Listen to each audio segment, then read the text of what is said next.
Hello বন্ধুরা, কেমন আছো? আশা করি ভালো আছো। আবার নিয়ে চলে এলাম নতুন রেসিপি, হচ্ছে পাঙাশ মাছের ঝাল। কিভাবে করবেন অতি অবশ্যই দেখে নেবেন। পুরোপুরি ভিডিওটা দেখবেন, টেনে টেনে দেখবেন না, তাহলে কিছুই বুঝতে পারবেন না। যাই হোক, দেখতেই পাচ্ছ এখানে আমি পাঙাশ মাছ নিয়ে নিয়েছি। আর অবশ্য মাছটা ভালোই জ্যান্ত ছিল। অবশ্য দেখতেই পাচ্ছ তেল কত হয়েছে। আর পাঙাশ মাছ খাওয়া ভীষণ উপকারী, যাদের হার্টের সমস্যা আছে তাদের জন্য ব্যাপক উপকারী এই পাঙাশ মাছ। যাই হোক, এখানে আমি পাঙাশ মাছ নিয়ে নিয়েছি। এখানে নিয়ে ভালো করে মাছটাকে ধুয়ে নিয়ে এসেছি। নিয়ে এখন আমি লবণ আর হলুদটাকে ভালো করে মেখে রেখে দেবো কিছুক্ষণের জন্য। লবণ হলুদ দিয়ে দিচ্ছি, এই যে সেই বুঝে লবণ আর হলুদটা দিয়ে দেবে। দিয়ে 2-1 মিনিট মাছটাকে রেখে দেবে। মাছটা টেস্টি হবে, খেতেও স্বাদ হবে আর দ্রুত ভাজা হয়ে যাবে। অনেক সময় মাছটা কিছুক্ষণ লবণ হলুদ মাখিয়ে রেখে দিলে মাছটা বেশি ফুটবে না। আর অনেক সময় দেখা যাচ্ছে মাছটা দিয়ে তার তেলে দিলে তখনই মাছটা একটু ফোটে। আর পাঙাশ মাছ অবশ্যই একটু ফোটে। পাঙাশ মাছ বলো, ট্যাংরা মাছ বলো, যে কোনো মাছ, এগুলো বোয়াল মাছ ফোটে। এবার ফোটা বন্ধ করতে গেলে ঢেকে দিতে হবে। আর অতিরিক্ত দেখবে যখন ফুটছে তখন সে পদ্ধতি আবার পরে আলাদা বলে দেবো। যাই হোক, এখন আমি মাছগুলোকে লবণ হলুদ ভালো করে মাখিয়ে নিচ্ছি। নিয়ে 2-3 মিনিটের জন্য রেখে দেবো মাছটা। রেখে দিয়ে ততক্ষণে আমি কড়াই বসিয়ে দেবো। কড়াইটা আমার ভালো করে অলরেডি গরম করে নেব। কড়াই বসিয়ে দেবো, দিয়ে ভালো করে কড়াইটা অলরেডি গরম করে নেব। এবার আমি মাছটাকে ভালো করে হলুদ মাখিয়ে রেখে দিয়েছি, দিয়ে কড়াই বসিয়ে দিয়েছি।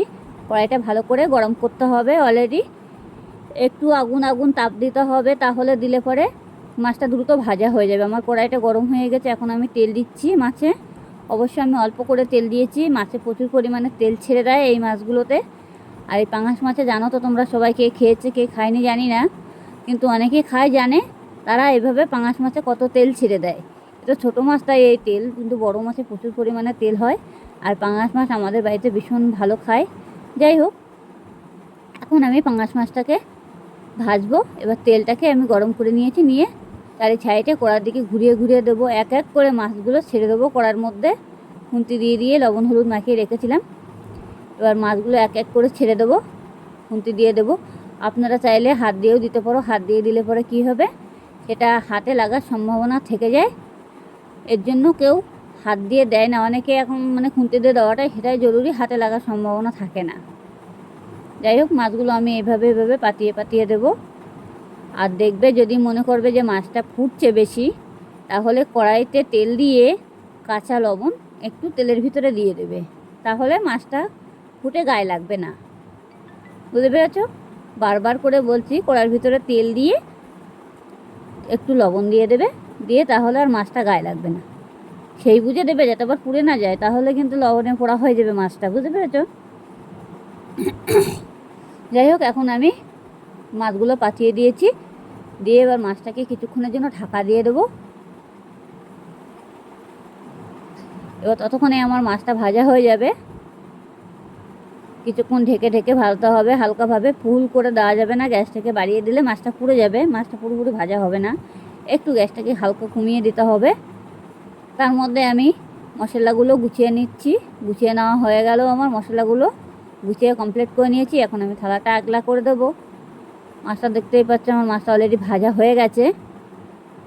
এবার আমি এটা খুন্তি দেওয়ার আগেই মাছটা উঠে যাচ্ছে। দেখেছো মাছটা কত লাল লাল করে ভাজা হয়ে গেছে। আর এই মাছগুলো যত লাল করে ভাজবে, খেতেও কিন্তু খুব স্বাদ হয়।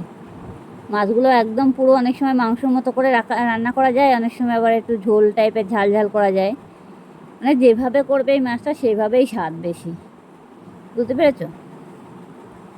খুব স্বাদ আছে এই মাছটা, না খেলে বুঝতেই পারবে না। যারা খায় তারা জানে, আর যারা না খায় তারা জানে না। যাই হোক, আমি মাছগুলো এভাবে এক এক করে পাতিয়ে দেবো, তুলে তুলে উল্টে দিচ্ছি। যদি মনে করো যে উঠছে না, তাহলে একটু গ্যাসটাকে লো করে দেবে, নাহলে কড়াইটা নামিয়ে নেবে, তাহলে অসুবিধা হবে না। অনেক সময় হয় এগুলো এরকমই, প্রথম মাছ দিলে পরে এরকম অনেক সময় হয়। দেখো আমার মাছগুলো কিন্তু ভাঙিনি। আর এই যে মাছগুলো দেখতে পাচ্ছি, এগুলো পেটের মাছ। এবার আমি আবারও একটু ঢেকে দেবো কিছুক্ষণের জন্য। ঢেকে দিয়ে ভালো করে মাছগুলো ভেজে নেবো। অলরেডি ঢেকে দেওয়া হচ্ছে কেন, যাতে ফুটে গায়ে না লাগে। অবশ্য আমি তেলের ভিতরে লবণ দিয়েছি হালকা পরিমাণে, সেটার কোনো চিন্তা ভাবনা নেই। যাই হোক, আমি এখন মাছগুলো এবার তুলে নেব। একটু দেখছি যে মাছগুলো উঠছে কিনা। যে মাছগুলো উঠে যাচ্ছে, আর একটু হবে আর কি।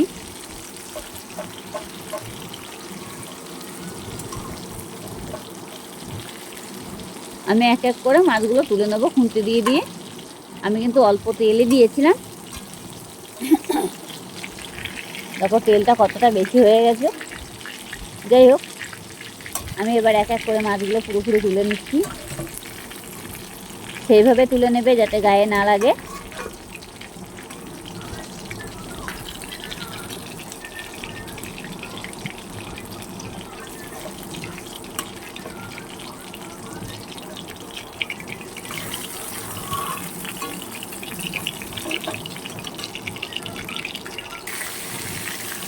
আমার যে বাকি মাছটা ছিল সেটা আমি আবারও দিয়ে দিয়েছি।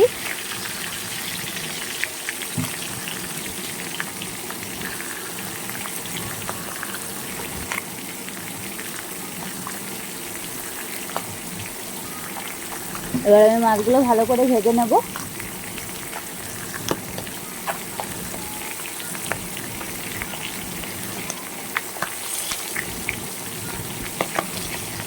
মাছগুলো আমি দ্রুত ভালোভাবে ভেজে নিতে হবে। অলরেডি ভাজা না হওয়া পর্যন্ত মাছগুলো তো কোনো মশলা দেওয়া যাবে না। যাই হোক, মাছগুলো আমার এক পিঠ ভাজা হয়েও গেছে।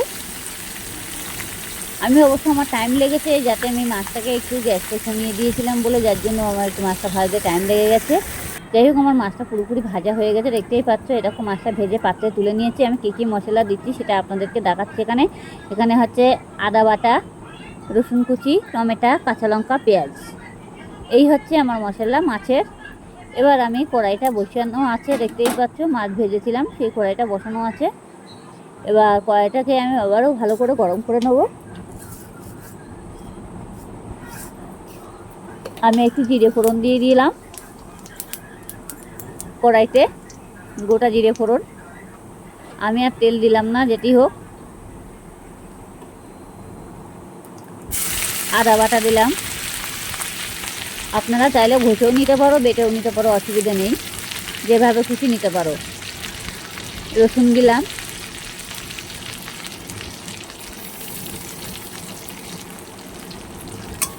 এবার আমি এটাকে ভালো করে একটু নেড়ে নেব। গ্যাসটাকে বাড়িয়ে দিয়েছি, ও সেই সময়টা একটু গ্যাসটা একটু বাড়িয়ে দিতে হবে, তাহলে ভাজাটাও ভালো হবে। লো গ্যাসে করলে পরে তখন এটা কাঁচা গন্ধ ভাবটা লাগবে, তেল কাটা লাগবে, মশলাটা পুরোপুরি ভাজা হবে না লো আছে করলে।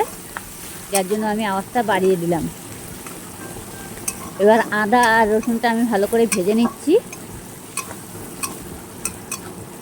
লাল লাল অনেকটা হয়েও গেছে, দেখতেই পাচ্ছ।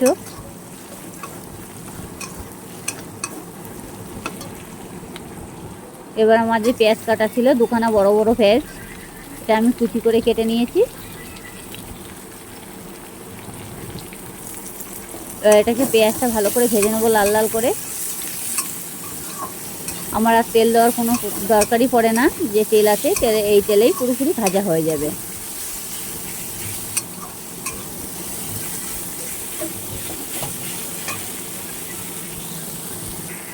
পেঁয়াজটা একটু বেশি দিতে হবে। বড় পেঁয়াজ হলে বড় বড় দেখে দুখানা দেবেন, আর ছোট পেঁয়াজ হলে 4টে দেবেন। এখন আমি একটু জিরের গুঁড়ো দিয়ে দিলাম।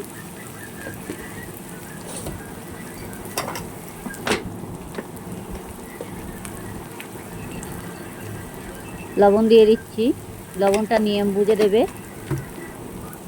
যাতে পুড়ে না যায়। হলুদের গুঁড়ো দিলাম। ভালোভাবে দেখে নেবেন কি কি দিচ্ছি।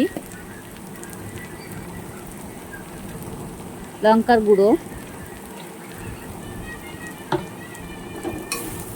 এবার এটাকে আমি ভালো করে নাড়তে হবে, পুরো লাল লাল হয়ে যাবে। আর মশলাটা পুরো যত ভাজা হবে, সাথে খেতেও টেস্টি হবে তরকারি। এবার আমার টমেটো আর কাঁচা লঙ্কা ছিল, সেটা আমি দিয়ে দিয়েছি। আর অল্প একটু ক্যাপসিকাম কেটে দিয়েছি। দেখে মনে হচ্ছে যে অনেকগুলো কাঁচা লঙ্কা, না, কিন্তু অর্ধেকটা ক্যাপসিকাম দেওয়া হয়েছে আর 2-3টে লঙ্কা দেওয়া হয়েছে। আমাদের অবশ্য লঙ্কা খাওয়া যায় না, বেশি খেতে পারে না বাড়িতে। যাই হোক, আপনারা যেমন লঙ্কা খাবেন তেমন দেবেন, সেই বুঝে লঙ্কাটা দেবেন, তাহলে খেতে টেস্টি হবে। এটাকে এখন ভালো করে ভেজে নিতে হবে। আর টমেটোগুলো একদম পুরো গালিয়ে ফেলতে হবে, যাতে গোটা না থাকে। টমেটো গোটা থাকলে পরে তরকারির মধ্যে টাইগিয়ে থাকবে।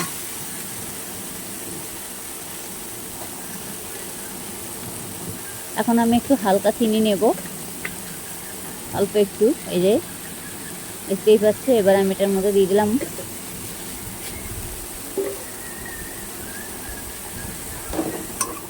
এটাকে ভালো করে নাড়তে হবে।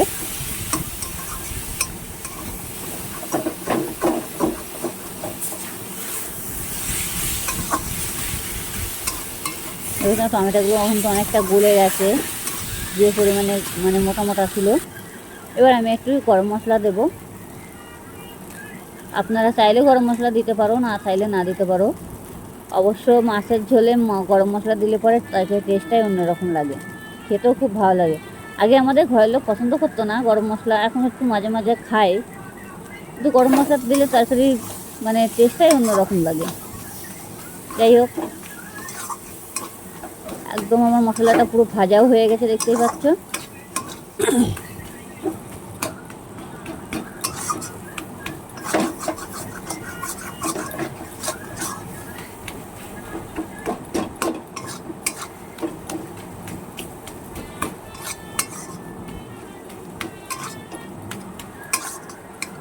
একটু নাড়তে হবে ভালোভাবে। আমি আবারও বলছি, তেলের ওপরে কি কি দিয়েছি সেটা ভালোভাবে দেখে নিয়েছো। এখন আমি জলটা দিয়ে দিচ্ছি।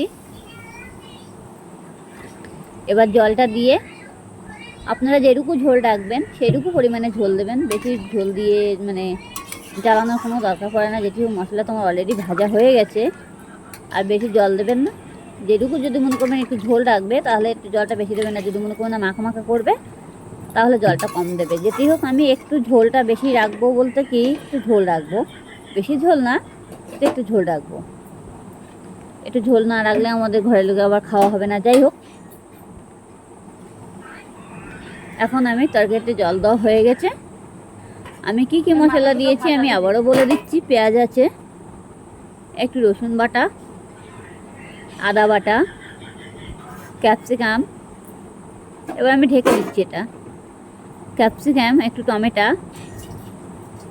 এগুলো দিতেই হবে মাছের ঝোলে, কেন এটা পাঙাশ মাছ, আর খেতেও খুব স্বাদ হবে।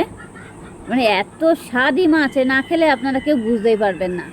যাই হোক, আমি এখন থালাটা খুলে দেখবো যে আমার ঝোলটা হয়ে গেছে কিনা। ঝোলটা ফুটে গেছে। এবার যে আমার বাকি মাছটা ছিল ভাজা, সেটা এখন আমি ঝোলের ভিতরে দিয়ে দেবো।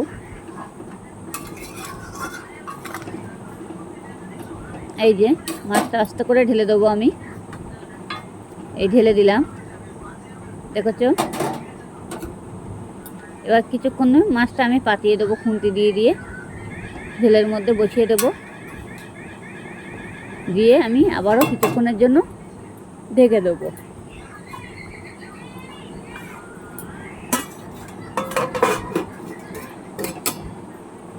আমি এবার খুলে দেবো আবার। যাই হোক, আমার ঝোলটা অলরেডি হয়েও গেছে, দেখতে পাচ্ছ। একদম ঝোল কত কমে গেছে। একটু ঝোল ঝোল মতো রাখতে হবে, ঝোলটা না রাখলে পরে হবে না। তরকারির কালারটাও মানে সুন্দর এসেছে। এখন আমি নামিয়ে দেবো, একটা পাত্রে ঢেলে নিচ্ছি। ভালো লাগলে লাইক কমেন্ট করতে ভুলবে না, কেমন।